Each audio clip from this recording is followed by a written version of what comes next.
they obviously, the coaching staff did a great job of gathering over these 11 days and making some changes. The offensive ones were easy to see. The special teams ones were obvious, too. It's a little harder sometimes to pick them up on defense. What did you guys end up changing or focusing on in this little mini-bye, as they called it, these 11 nights since that Thursday night loss?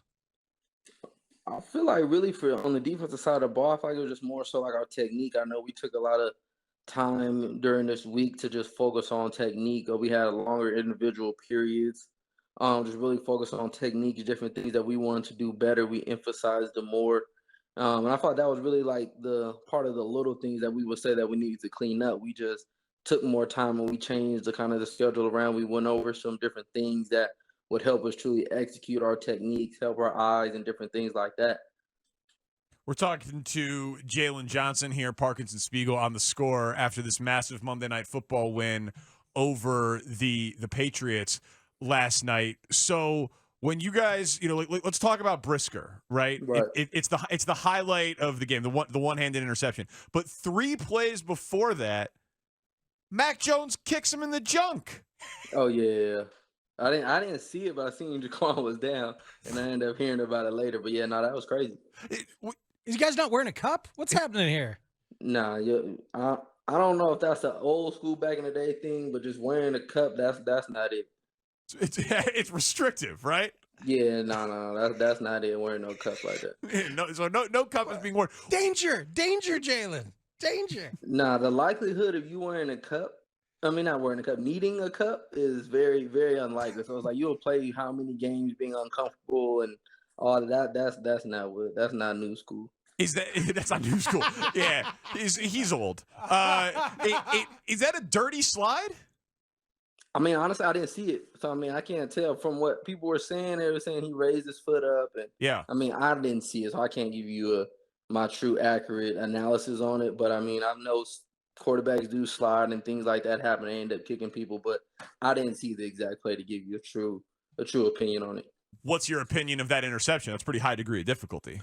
Oh no, it was really good. I mean, it was a great catch. He jumped up high, grabbed it with one hand, looked like a rebound, really. So I mean, it was a heck of a play by him. Good read.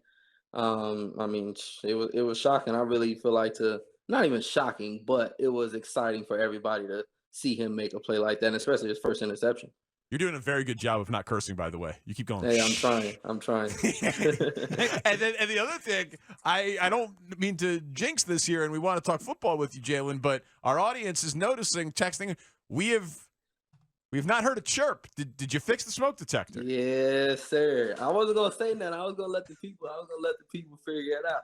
But I ain't gonna lie to you though, y'all led me down the wrong path. Yeah, everybody saying change the batteries, you need this type of battery. It had nothing to do with the battery. Changed the battery, my stuff still kept beeping. I was like, okay, let me go on Google. I didn't Google what's the different reasons, and then I went up there, got on my ladder, I'm reading directions. I had to reset. I did all types of stuff, but it's working. So I mean, I haven't heard a beep. I've been sleeping good, walking around my house good for a few days. I haven't heard a beep. No, that can't be me. What are you talking about? What do you mean? That was well timed. You were talking about it, and there it is. No. That came from the phone now, not from up here. There's no smoke alarm on a phone. Yeah, hey, I ain't no fool now. Y'all trying to get me. Y'all trying to get. Hey, that was what are you talking about? What are you talking about? We don't hear it. I don't know what you're talking about, Jaylon. Okay. Oh man, got to get back up on that ladder, buddy. No. I'm good, man. Y'all playing games with me. Well, you're welcome. You're welcome. I feel like we helped you be a better homeowner. Yeah, y'all held me accountable. Yes. I appreciate that. Oh, good for you, man. Absolutely. So, Nat, what do you think? We always, this is like a media thing, but we talk about turning points and, is this going to, have they flipped the switch? Have they figured it out? But you guys looked good in the second half of a game, and then the Washington game wasn't as good, and then you guys are dominant yesterday. Does that matter for next week? Like, does this carry over, or is it just such a week-to-week thing, and we have no idea what it's going to look like again next week? I mean, I feel like I'm hopeful that it carries over, especially a win like that in Gillette Stadium. I thought the things that we did were really good and really telling of who we can be. So, I mean, I would hope that we carry this momentum and this is just a start, and we can start stacking some wins, and we can start pulling off some pretty impressive wins. Because I know we have a heck of a schedule coming up these next few weeks. So I mean, really, I feel like just using that momentum, just using that confidence going into these next few weeks, I feel like can really be special for us if we can carry this momentum and keep doing things the right way. And really just keep getting better and executing. I feel like that was the difference for us yesterday was really just our execution. So really just carrying that momentum of execution and playing together and having that confidence and swag as a unit. I feel like there will be some really impressive wins that we can pull off these next few weeks. Boy, that would be some fun. Dallas is going to be a tricky thing. You got your eye on CeeDee Lamb. Are you hoping to see some CeeDee Lamb on Sunday? Oh yeah, no, I'll see some of him for sure. I mean, they got a good solid wide receiver group, really. So I mean, him, and all the other guys. I know Dak's coming back and different things like that. Their offense definitely has some weapons to it. So I mean, really just top to bottom, I feel like they have some guys that could potentially be dangerous. But I mean, really, I feel like for me, the job doesn't change. Just really going in each and every week, studying the right way, preparing the right way, and at the end of the day, just trying to be in position to make plays. Do you think that cornerback is the hardest position to play on a football team, Jaylon? No question. It is, right? No question. Physically, I'm gonna say that. Yeah, because there's a moment last night. Devontae Parker goes up and gets that deep ball from Bailey Zappi. You didn't do anything wrong, did you? I mean, that's a perfect throw and a big wide receiver going up and getting it. I don't know of anything you did wrong. Maybe you do, but it's just so hard to stop.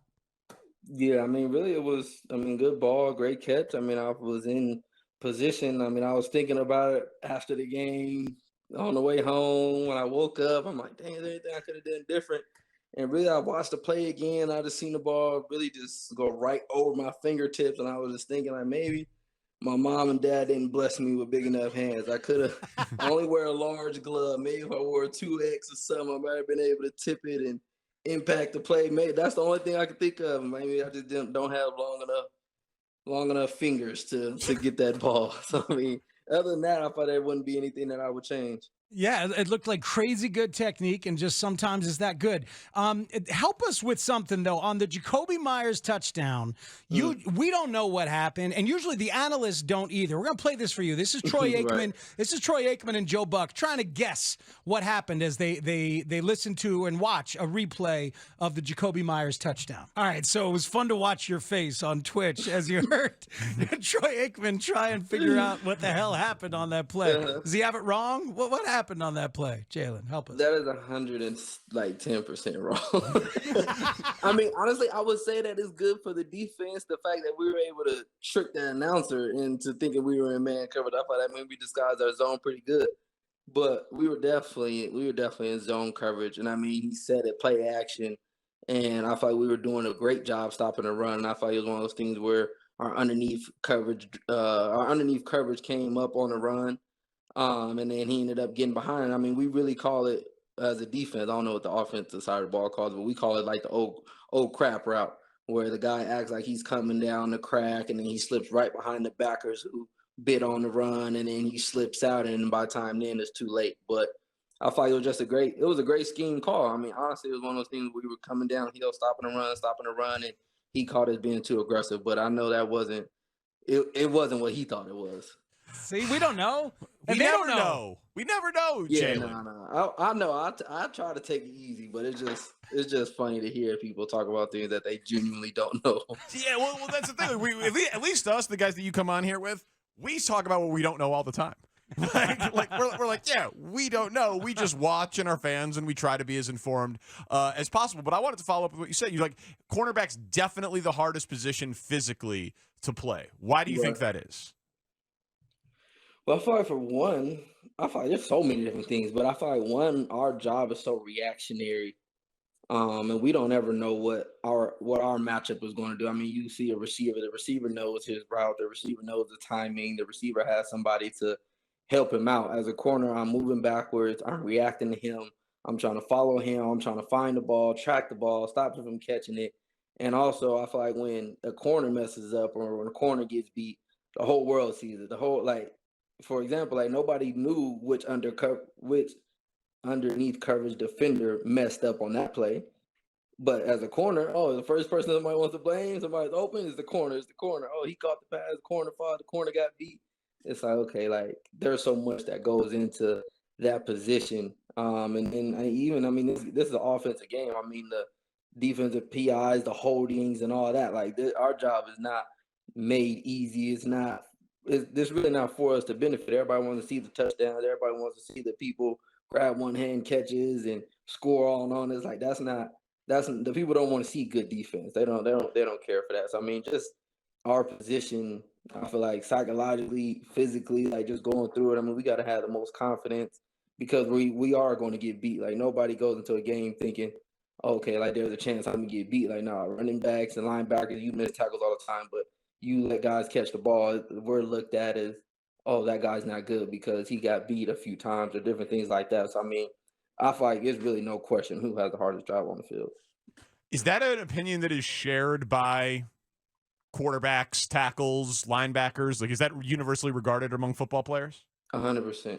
If you go take a poll on the team, everybody will point the finger at corner for sure. Yeah. And I feel like it's down after down, consistent, especially the really good corners, the ones who are out there by themselves, don't have help. It's like, how do you cover somebody backwards? How do you move? How do you just operate at that level? And I feel like there's so much pressure and stress also too being out there on the island. I don't think it's too many positions. Well, I know it's not any other position that feels that stress physically, mentally, and different things like that. Makes all the sense in the world. Jaylon Johnson, good stuff here. A listener points out, Jaylon, that you cursed the Green Bay Packers when you wore a cheesehead on this very show. They have not won a game since.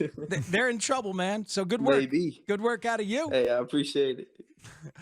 Jaylon, well, do you have another thing on the? Because the division's up for grabs, right? I guess it is. Right? I guess it is. It really is. So we need you to wear like a Viking horn helmet of some kind. Yeah, maybe curse them. No, I'm not just out here putting this stuff on just for fun. I mean, if it curses the division rivals, take one for the team. Looks silly to take one for the team. That's crazy. I mean, that theory sounds pretty good, but I don't know. All right, I got another thing to run by you. You're a creative guy. You got a lot of personalities on this defense. Can we come up with something better than the group celebration after every turnover where you run into the end zone and pretend like you're taking a picture? Wow. We can definitely do better. 100%. And I feel like really it's on us, especially the leaders on the team. We got to come up with an orchestrated celebration. We do have to do better. Thank you. Right. Because every team, college and pro, now does the same thing. It's boring. You're right. So now I appreciate that. Now we got to have some flavor. We got to have some. Thank you. We're going to have some flavor next time for sure. That's all I'm asking for. Yeah, let's cut to Thursday when Eberflus is talking to the media and saying somebody apparently gave them the idea and we're wasting practice time out here as they're practicing celebrations. You got to do that after practice is over, probably. The defense has never done that. So, I mean, I thought it may be the offensive thing, but really, I mean, I don't know where. I mean, I thought it's practice. We got to have some fun. I mean, we out there working hard, but I mean, we definitely need to find some time either after practice in the locker room, walkthroughs the night before. We got to come up with something. But I feel like the hardest part is like being in agreement because I feel like one position group might like it, one position group might not like it, or might not be able to do it. So it's like we got to find something that the whole defensive unit likes and can execute. Because I mean, we can have some good ideas, but if we look silly trying to do it, then we might as well not even do it. Yeah, I agree, and it's it's tough to come to a consensus. I just watch 11 hours of football every Sunday. You see 15 turnovers and you see 15 group celebrations, and you're like, okay, I get it. Like everyone's taking a picture. That's fair. That's fair. I mean, Dalvin Cook though, I don't know if you saw, he just got fined like $7,500 for throwing the ball into the stands. So there are just some things that you guys can't do, which is silly. Oh yeah, no, yeah, they find different ways to take some money from us. to take money from you, exactly. So, all right, what did you think about the offense? Justin Fields, he said they took plays from the Ravens. They were running around like Lamar Jackson out there. I assume you knew that was coming based on practice. What was your impression of how the offense got going?